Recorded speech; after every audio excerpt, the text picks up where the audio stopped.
नमस्कार, आप सभी का स्वागत है आशीष तिवारी यूट्यूब चैनल पर। My name is Muskan and आशा करती हूँ आप सभी लोग अच्छे होंगे। और ये हमारे बीए प्रोग्राम का सब्जेक्ट है, बीए प्रोग्राम का सेमेस्टर 3rd और 4th के बारे में। इस सब्जेक्ट का नाम है हिंदी गद्य, उद्भव और विकास, हिंदी ए के बारे में। हिंदी गद्य, उद्भव और विकास, जिसको बोलते हैं हिंदी ए। ठीक है, उसके सिलेबस को देखेंगे साथ में। बेसिकली आपने 10th-12th तक जो हिंदी पढ़ी होगी उसमें आपको हिंदी की कहानी के बारे में, उपन्यास के बारे में, निबंध, इन सब चीज़ के बारे में बेसिक नॉलेज दी गई है। लेकिन अब जब ग्रेजुएशन में आप जो भी सब्जेक्ट हिंदी के पढ़ोगे तो उसमें आपको डिटेल्स में इन चीज़ों के बारे में बताया जाता है, कहानी के बारे में बताया जाता है। आपने मोस्टली कहानियाँ पढ़ी होंगी, लेकिन कहानियाँ कैसी बनाई जाती हैं, मतलब कहानी बनाने का एक तरीका होता है, तो उसके बारे में भी आपको बताया जाएगा। ठीक है, तो ऐसे कुछ कॉन्सेप्ट इसमें सिलेबस के अंदर डाले गए हैं। इससे आपको बेसिक नॉलेज हो जाए हिंदी सब्जेक्ट की, कि हिंदी में क्या चीज़ अब आगे मतलब आपका सेमेस्टर बढ़ेगा तो उस सेमेस्टर में दूसरे हिंदी के उद्भव के बारे में, उसके विकास के बारे में बताया जाएगा। तो ऐसे जैसे विकास होता रहता है, तो हिंदी का जो उद्भव विकास हुआ है उसके बारे में आपको डिटेल से बताया जाएगा। तो चलिए इसमें भी यही चीज़ बताई गई, हिंदी गद्य और उसके उद्भव के विकास के बारे में, जिसको हमने नाम दिया है हिंदी ए। ठीक है, अब इसका सबसे पहले हम सिलेबस देख लेते हैं। इसका सिलेबस क्या है, उससे पहले हम बात करते हैं। ये हमारा जर्नल इलेक्टिव का सब्जेक्ट है, सेमेस्टर 3rd और 4th। ठीक है, इसका सिलेबस है हमारा, ये यूनिट 1 है, ये हमारा विषय सूची है इसकी। यूनिट इकाई 1 में हिंदी गद्य रूपों का जो समान परिचय, उसके विकास के बारे में बात की गई। इसमें हमारा पाठ 1 है, हिंदी के गद्य रूपों का समान परिचय देना है और उसके विकास के बारे में बताएंगे। जैसे कहानी हो गई, रेखा चित्र, संस्मरण, निबंध, एकांकी, व्यंग, इन सभी के बारे में समान परिचय से इसको पढ़िए। उनके विकास के बारे में भी साथ में इस बात को जानेंगे। सेकेंड यूनिट है हमारी कहानी के बारे में बताया गया है, जिसमें 2 कहानियां ली गई हैं। नमक का दरोगा जो प्रेमचंद ने लिखी है, और मलबे का मालिक जो मोहन राकेश जी ने लिखी है। तो इन दोनों के बारे में हम इस चैप्टर के अंदर डिस्कस करेंगे। थर्ड यूनिट है हमारी, जिसमें निबंध के बारे में बताया गया है, मतलब भाव या मनोविकार। ये हमारे आचार्य रामचंद्र शुक्ल जी ने लिखी है। और मेरे राम का मुकुट भीग रहा है, ये हमारे विद्यानिवास मिश्र जी ने लिखी है। इन्होंने निबंध के माध्यम से इन दोनों के भाव के बारे में बताया। ठीक है, इनके बारे में, मतलब इसके बारे में क्या बताया गया, ये इन दोनों ने अपने निबंध के अंदर बताया। तो इसको हम इसके अंदर कवर करेंगे। ये निबंध है, ऊपर कहानी थी। ठीक है, अब हमारी यूनिट नंबर 4th, जिसमें बात की गई है गद्य विधाई की। इसमें पार्ट 6 है, दीपदान जो राम कुमार वर्मा जी ने लिखा है, और सुभद्रा जो महादेवी वर्मा जी ने लिखा है। ठीक है, ये इसमें टोटल हमारे 7 चैप्टर्स आएंगे, 7 चैप्टर्स एंड 4 यूनिट्स आएंगे। इसमें हम इसको कवर करेंगे। आज हम किस यूनिट को पढ़ने वाले हैं, आज हम पढ़ेंगे हमारी जो यूनिट नंबर 1 है, यूनिट नंबर 1। और इसमें इसके अंदर भी चैप्टर नंबर 1 ही, मतलब एक ही चैप्टर है। इसको पढ़ेंगे हिंदी गद्य रूपे का समान परिचय, विकास, किसका कहानी, रेखा चित्र, संस्मरण, निबंध, एकांकी, व्यंग। ठीक है, तो इस वीडियो के अंदर हम इस चैप्टर को कवर करेंगे। तो चलिए स्टार्ट करते हैं अपनी वीडियो। तो यूनिट नंबर 1 का चैप्टर नंबर 1 है हिंदी गद्य रूपों का समान परिचय, उसके विकास के बारे में। बेसिकली अगर हम इसका इंट्रोडक्शन देखते हैं, तो जो हिंदी साहित्य है उसकी परंपरा में जो गद्य हैं वो अपेक्षाकृत मतलब बाद में ही इनका जो हिंदी का विकास, हिंदी साहित्य का जो विकास है वो बाद में ही स्टार्ट हुआ था। तो प्रारंभ में जो हिंदी की जो अभिव्यक्ति है उसका प्रमुख माध्यम उसके काव्य थे। मतलब स्टार्टिंग में जो हिंदी साहित्य की जो अभिव्यक्ति है, जो स्टार्टिंग हुई थी उनके विकास की, वो किसके माध्यम से हुई थी, मतलब माध्य गद्य के माध्यम से, काव्य ही बोलते हैं इसको, उसके माध्यम से स्टार्ट हुई। तो आधुनिक युग में जैसे समाज, शिक्षा और चिंतन का जब विकास हुआ, वैसे वैसे ही गद्य के, मतलब इन सभी चीजों में अगर बदलाव हुए तो उसके साथ साथ हिंदी ने भी इन सभी चीजों, तो उसके गद्यों के रूप में भी ये लोग उभरे थे। उन्होंने उसके समाज, शिक्षा के बारे में बात की थी, चिंतन के बारे में। तो उससे रिलेटेड सारी जो जानकारी है वो उन्होंने अपने गद्य के माध्यम से लोगों तक पहुंचाई थी। अब बात करते हैं गद्य साहित्य ने जीवन की सच्चाइयों में, अनुभव में, उनके विचार में सीधे स्पष्ट करके सरल भाषा में प्रस्तुत करके, मतलब प्रस्तुत करने का अवसर दिया था। ये सारी जो बातें हैं ये लोगों तक काव्यों के माध्यम से, गद्यों के माध्यम से लोगों तक पहुंचाई थी। अब देखते हैं हिंदी जो गद्य रूप है वो पृष्ठभूमि। तो हिंदी गद्य का जो प्रारंभ है वो भारतेंदु हरिश्चंद्र से माना था। मतलब इन्होंने ही, भारतेंदु हरिश्चंद्र जी ने हिंदी गद्य की शुरुआत की थी, ऐसा हम लोग मानते हैं। सामाजिक सुधार, राष्ट्रीय चेतना और शिक्षा ने इसके गद्य की जो जरूरत है इन सभी को बढ़ाया था। किस चीज से बढ़ाया था, समाज सुधार के द्वारा, राष्ट्रीय चेतना के द्वारा और शिक्षा से। ठीक है, यहाँ तक क्लियर है। नेक्स्ट पॉइंट है कि निबंध, कहानी, संस्मरण, रेखा चित्र, व्यंग, एकांकी, ये सब इसके अनेक रूप से मतलब प्रश्न जो हिंदी का विकास है अनेक रूप है इसका विकास करने का हिंदी के साहित्य के, निबंध के द्वारा, कहानी के द्वारा, संस्मरण, रेखा चित्र, व्यंग, इन सभी के द्वारा। तो इन रूपों ने जो साहित्य को अलग एक पहचान दी है, उनको गहराई मतलब उनको गहराई भी दी है। अलग अलग प्रकार से इसको जाना जाता है कि हिंदी साहित्य के अंदर कहानी की अलग पहचान है, संस्मरण की अलग है, रेखा चित्र की अलग है। तो सबकी अपनी पहचान है और उनके अपने कार्य हैं। ठीक है, अब हम सबसे पहले हम इसको देखेंगे कहानी के बारे में। ये कहानी के बारे में क्या बताया, कहानी के परिचय, उसके विकास को देखेंगे। तो जो कहानी एक ऐसा मुगद्य रूप होता है जिसके अंदर किसी घटना के बारे में बताया जाता है, अनुभव या किसी चरित्र को रोचक ढंग से उसको प्रस्तुत किया जाता है। आपको पात्रों के माध्यम से कोई भी एक घटना होती है तो उसके बारे में ऐसे बताया, जैसे नमक दरुआ की जो घटना है वो भी एक कहानी के रूप में ही है, वो अलग अलग पात्रों के थ्रू आपको एक कहानी के रूप में बताई गई है।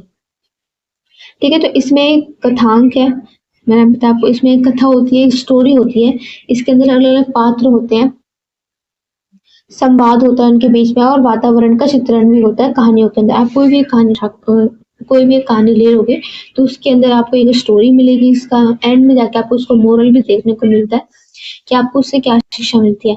अलग अलग पात्र होंगे, ठीक है, संवाद होगा, उनके बीच में संवाद होंगे अगर अलग अलग लोग हैं, और वातावरण का चित्र भी देखने को मिलता है कि बाद में कितने सारे चेंजेस होते हैं। ठीक है, आप नमक का दरोगा ये वाली कहानी पढ़ोगे ना तो आपको कहानी का जो बेसिकली जो इंट्रोडक्शन है, बेसिक डिटेल्स है, वो आपको इजीली समझ में आ जाएगी। जब हम नमक दरोगा की कहानी पढ़ेंगे तब मैं आपको एक कहानी का जो कॉन्सेप्ट है अच्छे से बता दूंगी। अब बात करते हैं भारत हिंदू युग में आरंभ, परंतु प्रेमचंद को आधुनिक हिंदी कहानी का जनक माना जाता है। मतलब भारत हिंदू युग है उसमें इस चीज का आरंभ हुआ था, लेकिन जो प्रेमचंद जी है ना उनको आधुनिक हिंदी का जनक माना जाता है, उनको पिता माना जाता है आधुनिक हिंदी का। आगे चलकर अज्ञेय, यशपाल, निर्मल वर्मा, इन सभी ने कहानी को एक नया आयाम दिया था, लेकिन सबसे पहले इनके जनक मतलब जैसे इंडिया के महात्मा गांधी को फादर ऑफ द नेशन माना जाता है उनको, ऐसे ये जो प्रेमचंद जी है भारत हिंदू युग में इसका आरंभ हुआ, इसलिए हिंदी कहानी का जो जनक है वो प्रेमचंद जी को माना जाता है। लेकिन आगे चलकर अज्ञेय, यशपाल, निर्मल वर्मा, इन सभी लोगों ने कहानी को एक नई दिशा दी, नए कार्य दिए, नई पहचान दी।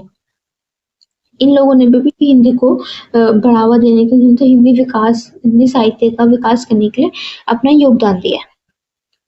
रेखा चित्र की बात करते हैं तो रेखा चित्र क्या होती है, तो रेखा चित्र का मतलब यह है कि किसी व्यक्ति के, वस्तु या घटना का संक्षिप्त लेकिन सजीव चित्रण दे, उसको बोलते हैं रेखा चित्र।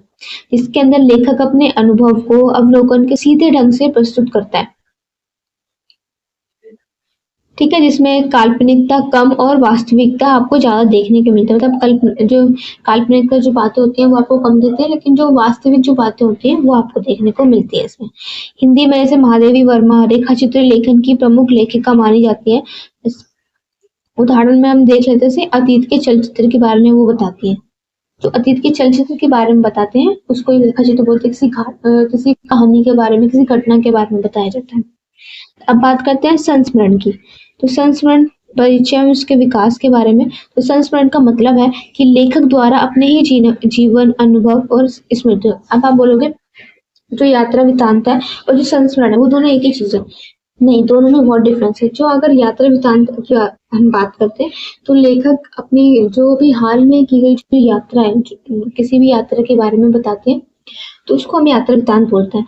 लेकिन जो संस्मरण है, जो आप किसी यात्रा पे गए थे, अब वो उस यात्रा के बारे में सोच के आप वो लिख रहे हो तो उसको हम संस्मरण बोलते हैं। ये जो घटना घटित होगी ना उसके बारे में जो बात की जाती है, उसके बारे में जो उसमें अपनी यात्रा के बारे में जो बताया जाता है उसको हम बोलते हैं संस्मरण। दोनों में डिफरेंस क्लियर हो गया आपको? ठीक है, तो लेखक अपने द्वारा जीवन, सेम चीज है, वो अपनी यात्रा के बारे में बताता है, लेकिन दोनों के जो पॉइंट ऑफ व्यू है वो दोनों अलग है। इसमें जो लेखक द्वारा अपने जीवन, अनुभव और स्मृतियों का आत्म वर्णन करना ही संस्मरण कहलाता है। तो जिसमें व्यक्तिगत जीवन, समकालीन घटनाओं का चित्रण होता है, और ये जो आत्मकथा से बिल्कुल अलग है। आत्मकथा क्या होती है? कोई भी एक कथा, मतलब आत्मकथा तो बिल्कुल ही अलग है। इस आत्मकथा से कोई भी मतलब हाँ, तो ये आत्मकथा से बिल्कुल अलग है, क्योंकि जो आत्मकथा होती है, कोई भी व्यक्ति अपने ही जीवन के बारे में लिखता है, उसको हम आत्मकथा बोलते हैं, क्योंकि इसमें पूरे जीवन का नहीं बल्कि एक विशिष्ट जो घटना है, उसके बारे में वर्ण होता है। आत्मकथा में क्या है कि वो अपनी जीवनी के बारे में लिखते हैं, ठीक है, किसी एक घटना के बारे में बताया जाता है। संस्मरण से थोड़ा-सा मिलता-जुलता हो सकता है, बट बिल्कुल ही सेम नहीं होता। उसमें किसी घटनाओं के बारे में, यात्रा के बारे में, इन सब चीज़ों के बारे में बताया जाता है। ठीक है? अब है हिंदी में हरिवंश राय बच्चन, रामवृक्ष बेनपुरी, महादेवी वर्मा आदि ने इसे श्रेष्ठ संस्मरण में लिखे हैं। इन लोगों ने अपने श्रेष्ठ संस्मरण में लिखे हैं, जिनको आप गूगल पे सर्च करके भी देख सकते हो इनके संस्मरण के बारे में। ठीक है, उसके बारे में भी पढ़ सकते हो, तो आपको समझ में आ जाएगा। नेक्स्ट क्या है हमारा निबंध। निबंध परिचय एवं विकास। तो निबंध जो है वो गद्य का एक ऐसा रूप होता है जिसमें किसी भी विषय पर लेखक अपने विचार, अपने दृष्टिकोण प्रस्तुत करता है। जैसे इंटरनेट के ऊपर निबंध लिखने के लिए बोलते हैं, तो वो इंटरनेट के पहले तो यूजफुल मतलब एडवांटेज बताता है, फिर डिसएडवांटेज बताता है, उनके लाभ बताएगा, फिर हानि बताएगा कि इंटरनेट का गलत इस्तेमाल करने से हमें क्या क्या हानियां हो सकती हैं, तो ये सारी चीजें। तो वो अपने विचार, अपने दृष्टिकोण निबंध के अंदर प्रस्तुत करते हैं। जो भी निबंध लिखता है, जैसे लेखक निबंध लिखते हैं, तो वो उसके अंदर अपने विचार, अपने दृष्टिकोण उसके अंदर लिखते हैं। दो प्रकार के होते हैं, गंभीर निबंध, हास्य और व्यंग निबंध। तो हिंदी में जो भारतेंदु हरिश्चंद्र है और बालकृष्ण भट्ट है, इन्होंने निबंध की नींव रखी थी। इनके थ्रू ही निबंध की जो साहित्य है वो स्टार्ट हुआ था। तो रामचंद्र शुक्ल, महावीर प्रसाद द्विवेदी, हजारी प्रसाद द्विवेदी जैसे विद्वानों ने इसका विकास किया था। अब बात करते हैं एकांकी परिचय विकास के बारे में। तो एकांकी एक नाटक का एक छोटा सा रूप होता है, इसके अंदर एक ही घटना या प्रसंग पर केंद्रित जो कथा होती है उसके बारे में बात की जाती है। इसमें एक सीमित पात्र होते हैं, सीमित संवाद होता है और भावनाएं इसके अंदर मौजूद होती हैं, गहरी भावनाएं मौजूद होती हैं। तो हिंदी में जैसे जयशंकर प्रसाद, लक्ष्मी नारायण मिश्र, राम कुमार वर्मा जैसे ये एकांकी राय इन लोगों ने ही एकांकी के बारे में काफी अपने साहित्यों के अंदर लिखा हुआ है। व्यंग। तो व्यंग और उसके परिचय देख लेते हैं। तो व्यंग का मतलब है किसी दोष, समझदार, कमजोरी या बुराई के हास्य और कटाक्ष के माध्यम से उसको प्रस्तुत करना। ये केवल हंसाता नहीं है बल्कि सुधार का संदेश भी हमें देता है। जैसे हिंदी जो व्यंग लेखन है उसके प्रमुख लेखक हैं हरिशंकर प्रसाई, श्री लाल शुक्ल, राग दरबारी, और ये सामाजिक और राजनीतिक विडंबनाओं को भी उजागर करता है, उनके बारे में भी व्यंग देते हैं। निष्कर्ष देख लेते हैं। जो हिंदी गद्य रूपों का जो विकास है वो आधुनिक हिंदी साहित्य की एक महत्वपूर्ण उपलब्धि है। कहानी ने जीवन की यथार्थता दिखाई है और निबंध ने विचार दिए हैं, रेखा चित्र और संस्मरण ने अनुभव बांटे हैं, व्यंग ने दोषों पर प्रहार किया है और एकांकी ने नाटक का एक संक्षिप्त रूप आपके सामने प्रस्तुत किया है। तो इन सभी ने अपने अपने पात्र को अच्छे से निभाया और अपना योगदान दिया हिंदी साहित्य के अंदर। तो इन सभी रूपों ने हिंदी साहित्य को व्यापक, गहन और जीवांचित भी बनाया। ठीक है, ये चैप्टर हमारा कंप्लीट हो गया है। किसी का कोई डाउट है तो वो पूछ सकता है कमेंट बॉक्स से, इंस्टाग्राम पेज पे फॉलो करके। इसकी पीडीएफ आपको टेलीग्राम चैनल पे मिल जाएगी। अब मिलता है हमारी नेक्स्ट वीडियो में। ये चैनल को सब्सक्राइब कर लीजिएगा, वीडियो को लाइक जरूर कीजिएगा। Okay, thank you for watching.